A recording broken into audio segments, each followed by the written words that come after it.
Hello, everyone, and welcome to Movie Goodness, where we examine life through cinema here on the KB Radio Network. I am your host, Kevin Reed, and today we celebrate our Independence Day, one of the greatest lines in movie history, one of the greatest speeches of movie history, one of the greatest battle speeches, I guess you could say, in movie history. Yes, you have Braveheart. Yeah, you have Patton. And you have all those good battle speeches, to get the troops riled up. But nothing, in my humble opinion, riled up troops or just average, ordinary people than Bill Pullman's speech in Independence Day. That speech was just epic, man. And Bill Pullman's delivery of that speech, man, I would run through a wall for Bill Pullman if he was the president in real time. Because, judging by how America is right now, I would gladly take Bill Pullman as my president as opposed to this clown. But we are 30 years removed. 30 years from Independence Day dropping in theaters in 1996, and man, it's amazing how time flies and how quick you get old. Because I remember going to the theater to go see that. I remember it vividly because this was the first time that I went to a midnight screening. And they didn't do that back then. They did it, but not often, but to my knowledge, that was the first time that a movie opened up at midnight, and I wanted to be there. The first screen, I needed to be there. That first, at the first drop of the frame in a theater, I wanted to be the first, because you really can't start on July the 3rd, 1996, when this movie premiered. You got to go back to the Super Bowl of that year. I think it was the Cowboys and the Steelers, if I'm not mistaken. They were in the Super Bowl. Cowboys won that Super Bowl, by the way.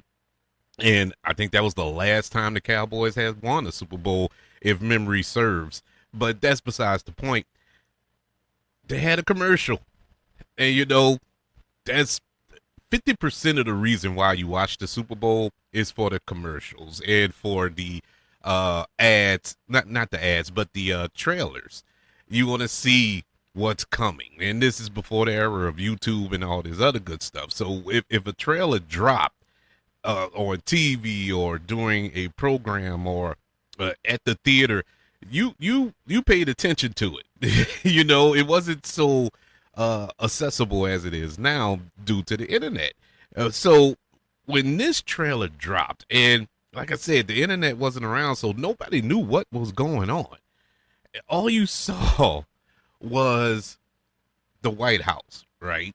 And they were showing these little shots of the White House. And then you see this ship over the top of it. And this was a 30-second ad. This wasn't a full-length trailer. It was just a 30-second ad. And suddenly you see a beam come from the bottom of this spaceship, hit the White House, and it explodes.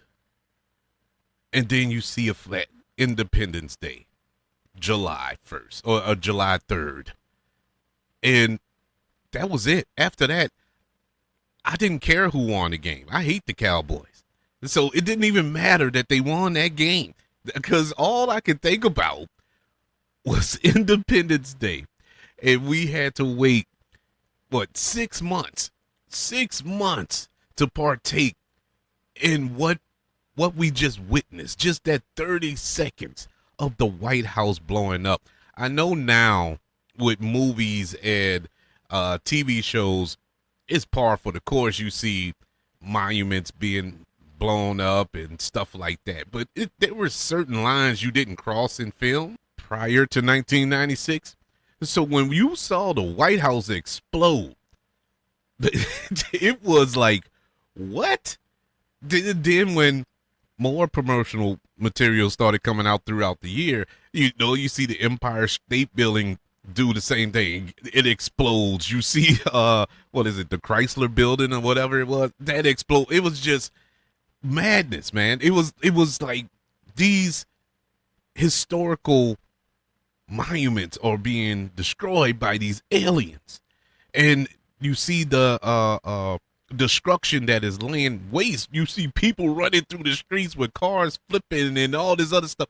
It was pure pandemonium, and it was no way that I was not gonna go see this movie. I love disaster films. I love disaster films. This goes back to the Poseidon Adventure and the Towering Inferno and Earthquake with Charleston Heston. I love those type of films because it's real world stuff happening. That's like a horror movie adjacent, because these are things that could happen. You could get trapped in a building while it's on fire. You could be on a cruise ship and it flips over, it capsizes. So stuff like that could happen in real life. So it's more of a horror movie than a disaster movie. Now, with that being said, I know what you're thinking. Well, is aliens going to come down? I don't know. Will they? I mean, do you believe in aliens? Do you think aliens exist or not? Hey, I don't know. This is a big universe out there. So I don't know. And it's not like they're going to all come down here and be like E.T.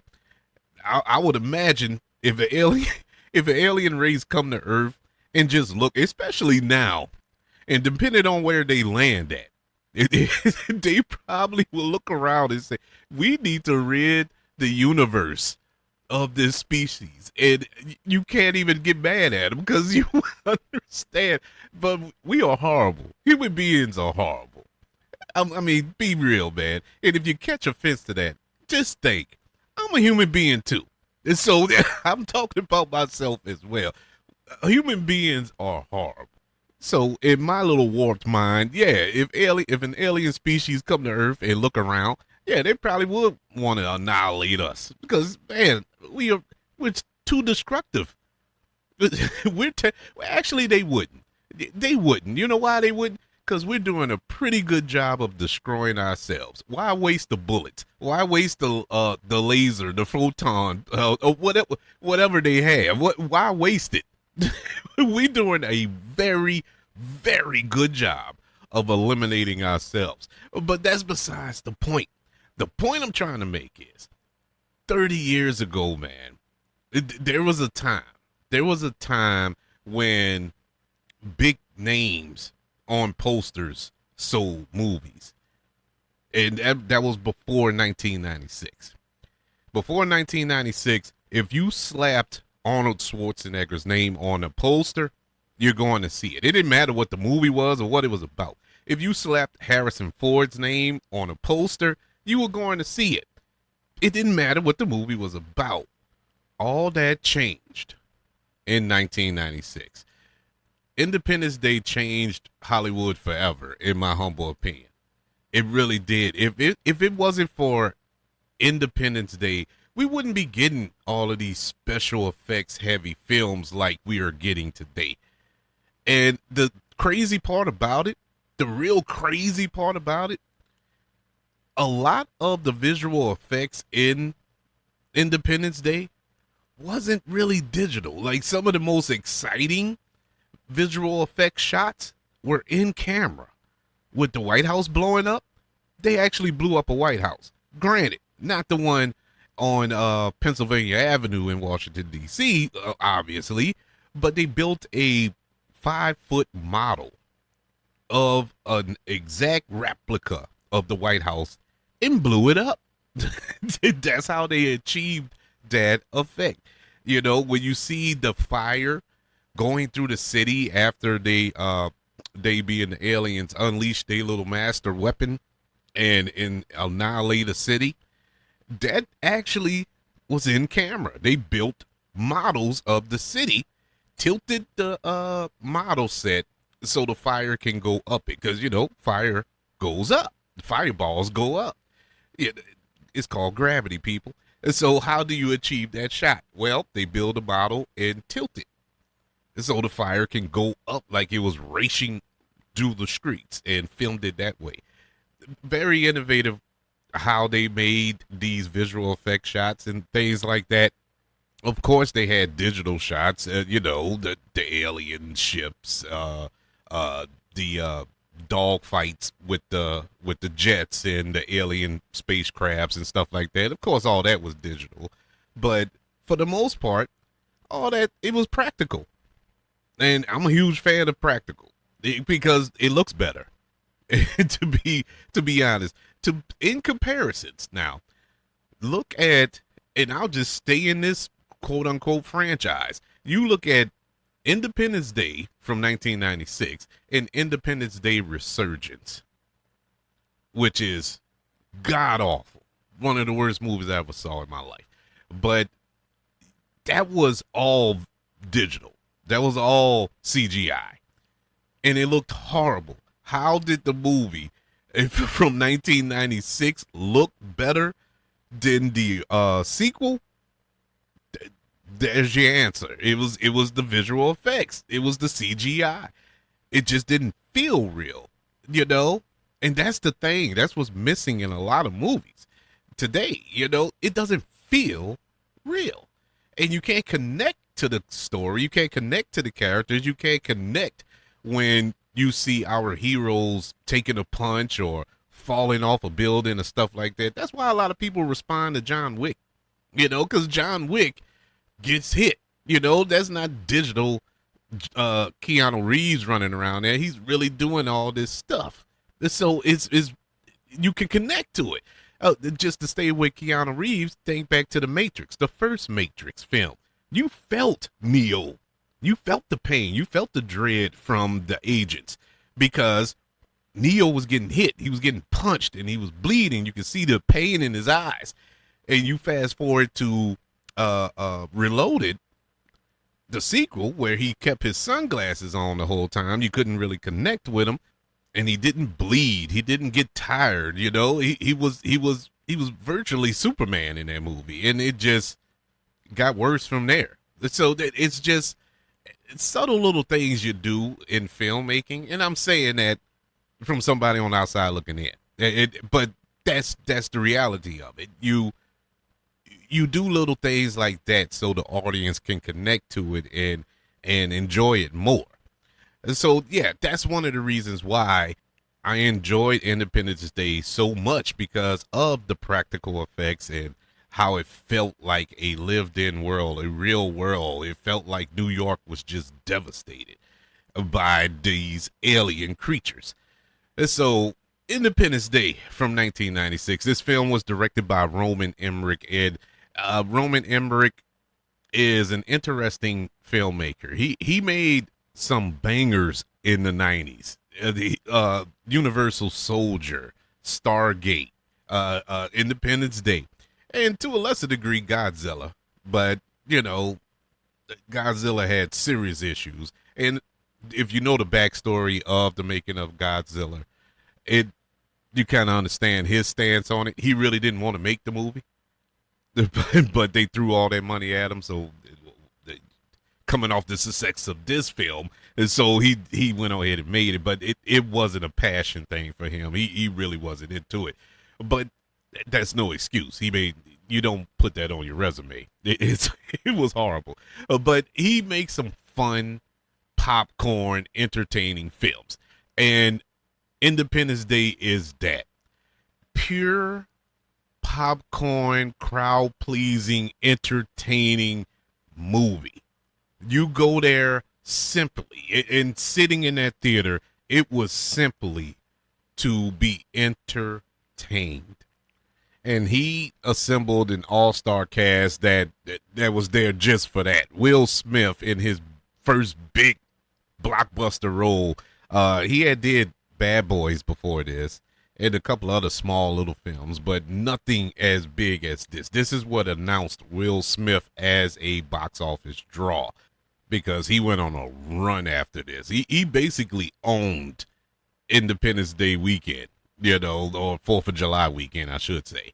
He owned it after this. Every movie he put out, Men in Black and Enemy of the State, Wild Wild West. Well, not so much Wild Wild West, but Men in Black 2, Bad Boys 2, I Robot, and he just went on a run, during this era, right after this.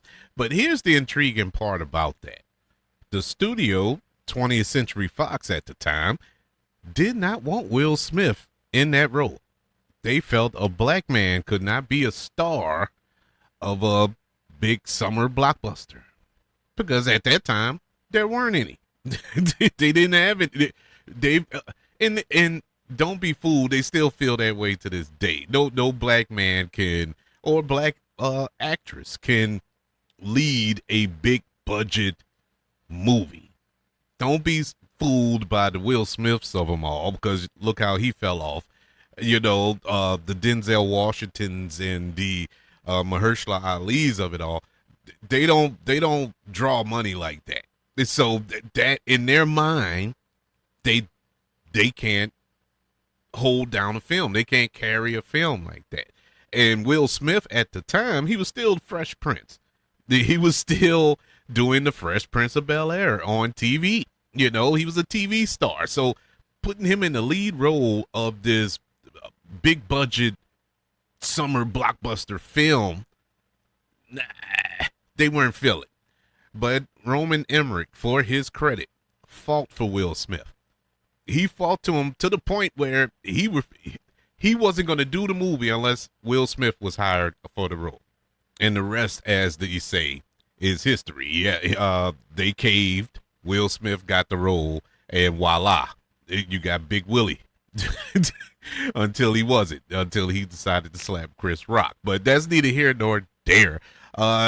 Starring alongside Will Smith, you had Bill Pullman, Jeff Goldblum, Vivica A. Fox popped up in this thing. Randy Quaid before he went completely insane. It was a whole hodgepodge of talent. Nobody was the same. There was no carbon copies in this cast. Everybody had their own thing. Judd Hutch was in this film. He played Jeff Goldblum's dad. That was cool. It was just a whole diverse cast, and they all fit their roles perfectly. It was perfectly cast. And in case you don't know, you've been living under a rock for 30 years. Independence Day focuses on a desperate group of people who converge in the Nevada desert in the aftermath of a worldwide attack by a powerful interterrestrial race. With the other people of the world, they launch a counterattack on July 4th, Independence Day in the United States.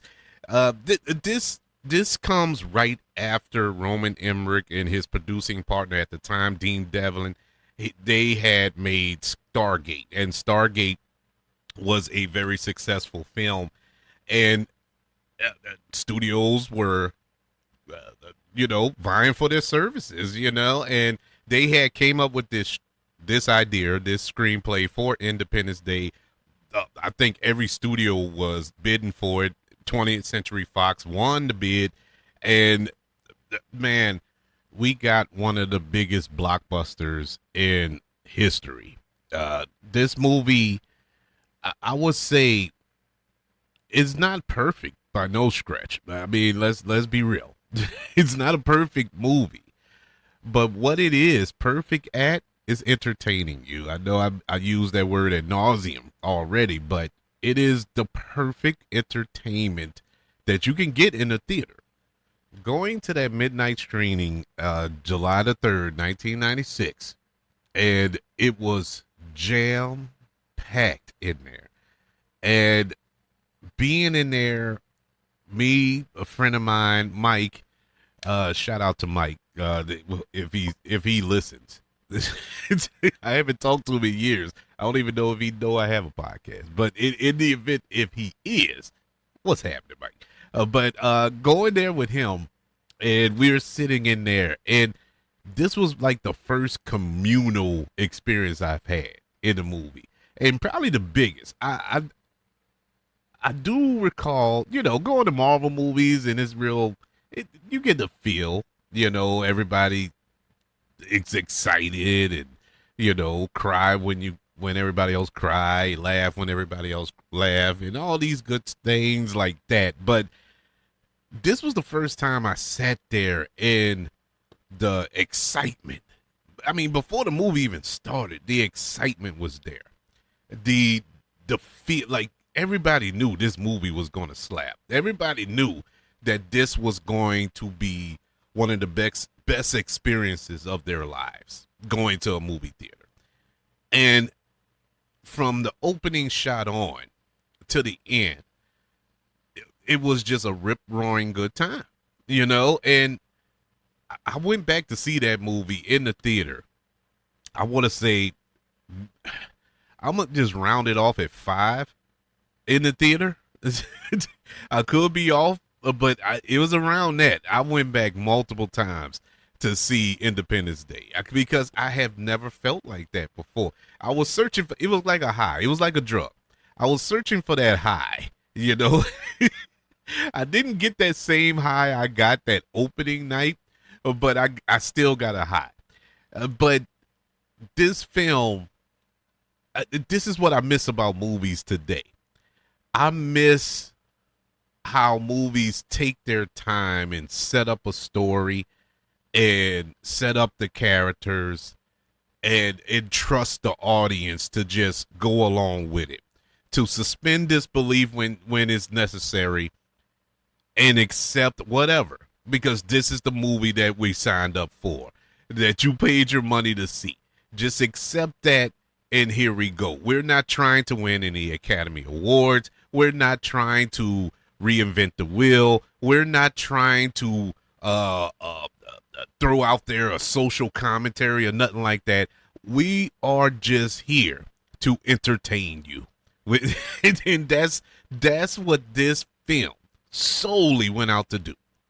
Within the first 10 to 15 minutes of this film, you knew everybody's story. You knew Will Smith's story, his backstory, where he stands, what he's going through. You knew Jeff Goldblum's story and what he's going through. His father, Will Smith's girlfriend, who was played by Vivica A. Fox, her story. The fact that she got a kid and she's a stripper. And but he's this naval pilot and he's trying to advance, but you're dating a stripper, but with a son, who plays a big part in the sequel, but we're not talking about that. But anywho's, you're not going to get nowhere if you marry a stripper. All this backstory is there. All the while, people, the aliens are approaching, and they're just slowly approaching. It's not a zip that they're in here, or where did they pop up from? Is a secret, like E.T. or something like that, where he just here and nobody knows that he made it. Everybody knew they were coming, at least government wise. They knew this thing was coming, and they came and they just sat here for a minute. They hovered around for a minute. They didn't just come here and guns a-blazing and just started annihilating human beings, They sat around, let it simmer, and then pounced on them. It was cool to see the setup of all our main characters, where they are, what they do, how they're going to be essential to the story, and all the while they're setting up the characters, the aliens are setting up their chess pieces around the Earth. And when the chaos starts, it was just pure insanity. The way Roman Emmerich filmed this and shot this attack, this invasion of Earth, was just like nothing I ever seen before. Yeah, I've seen it since. It's been imitated, not duplicated, but imitated, however the expression go. But it was new for me then. It was something different then, and it was so chaotic. It wasn't a moment to breathe. The second they blew up the, I think it was the Empire State Building first. I could be off, but it was it was on and popping. It was pure chaos. And then we finally get to that shot that was actually in the movie. Because it was so often you get these little promotional trailers for movies where they show you something, but it's just for the promotion.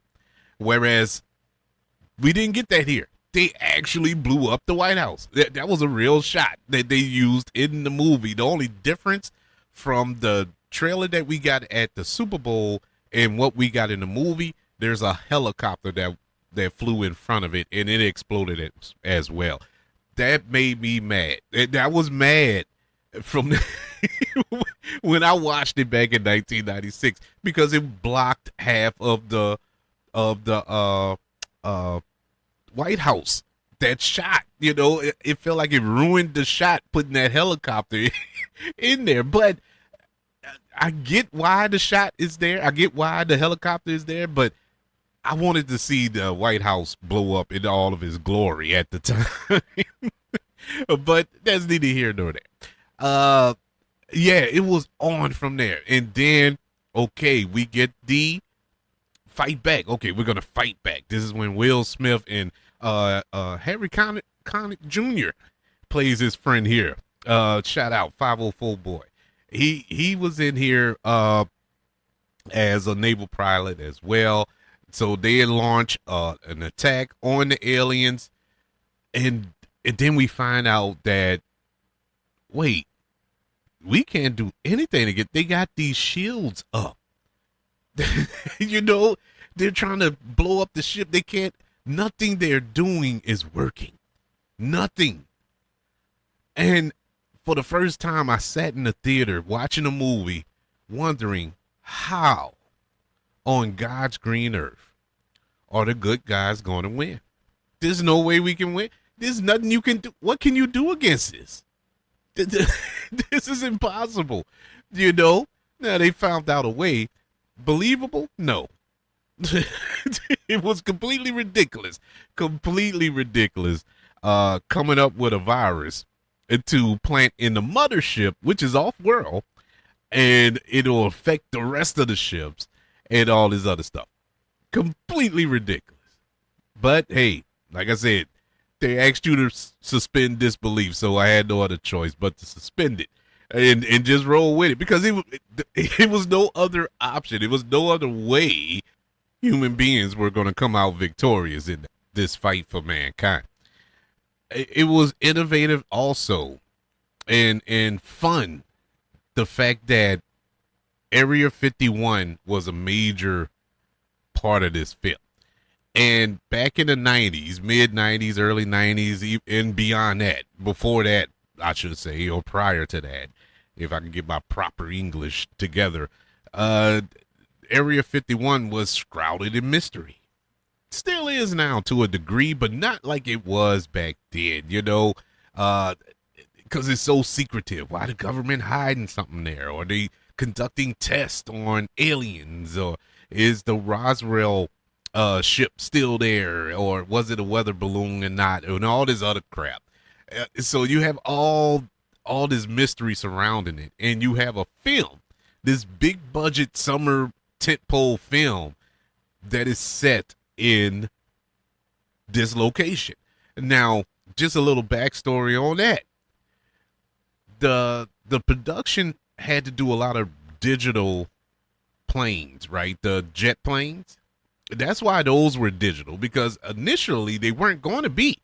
They actually were going to have real fighter jets that they borrowed from the United States government and whatnot. And the government was on board with doing it. They actually was going to allow them to do this because they read the script, thought it was exciting, fun, might gain some interest for people to join the military and all this other good stuff. Just like they do with Top Gun and, Pearl Harbor and, those military type movies. But they had a stipulation. The stipulation was that they had to take out the Area 51 stuff. If you take out the Area 51 stuff in the screenplay, we will allow you to use the jets. Well, we see the end result of that decision. They got no help from the government as far as using their equipment and whatnot, and many toys at their disposal. And so they had to spend the money, pony up the money, to do the digital, not ships, but fighter jets. Anywho's, cool. The fact that you had Spicer in there, Data from Star Trek: The Next Generation, a part of this just made it a little more authentic to me, you know. And he playing this little hippie guy, of course he's a hippie because he's been stuck in this Area 51 for years, studying this spaceship that happens to be one of the ships from this invasion, this same alien race, and that's why they're here. And that was unique and cool as well. That leads me to the speech that I've already gushed over, I already drooled about here. Words cannot express how uproaring that speech was, because I'm not a speech guy. And I say that in the sense, I'm not a guy that is moved by speeches in movies like that. I think they're good. If they're acted well, I acknowledge that. Like, oh man, that was really cool. That was he put his soul in that. That's about as far as my excitement goes when it comes to movie speeches and battle speeches. That doesn't do anything for me. And it's still to this day, I still am not moved by speeches like that. Every now and then it may catch me in the feels, but nothing like Bill Pullman's speech. Bill Pullman's speech as the president, rowing up these American fighters, because they weren't military men mostly. They had a few, they were all wiped out. But you got sharecroppers and, people that just know how to fly, randomly know how to fly, where you randomly have all of these fighter jets as well. But once again, we're suspending disbelief. And so he's rousing them up because they don't know what to do. They're not military men. They're not fighters like that, And that speech, it was so subtle. And Bill Pullman. Bill Pullman has one gear as far as, and I'm not talking about his acting ability. I love Bill Pullman. He is awesome. Awesome. And very, very diverse. He can play drama, comedy, whatever. He is really, really, really good. Love his son.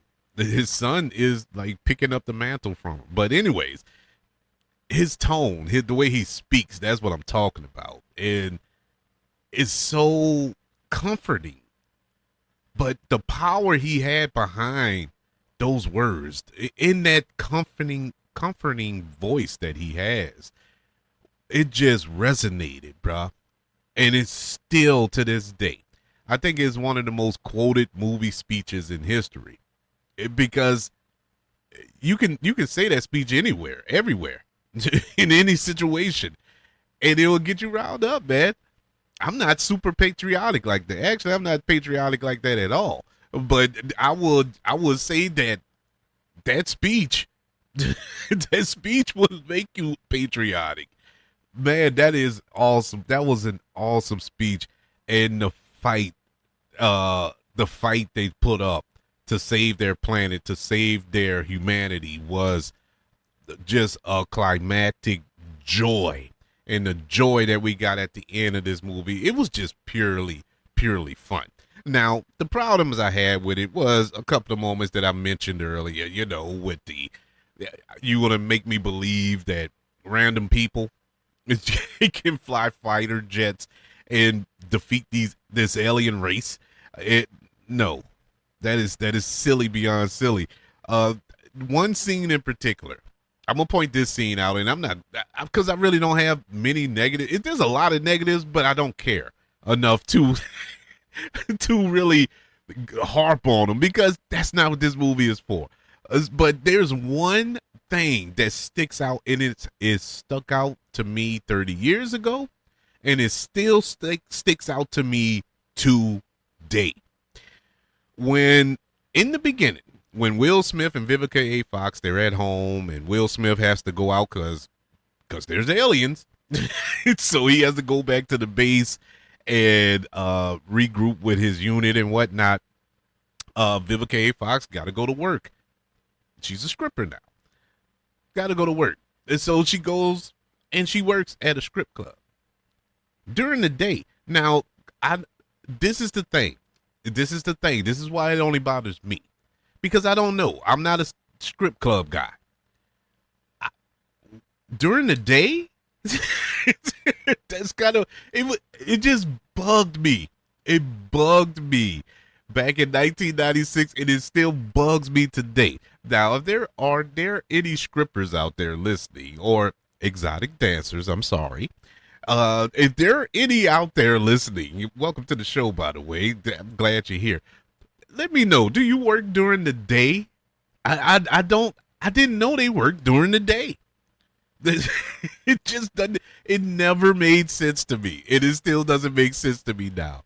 I don't know why that sticks out to me in this movie as the one big flaw, and it could not be a flaw. I could get corrected, but it bothered me. It really bothered me.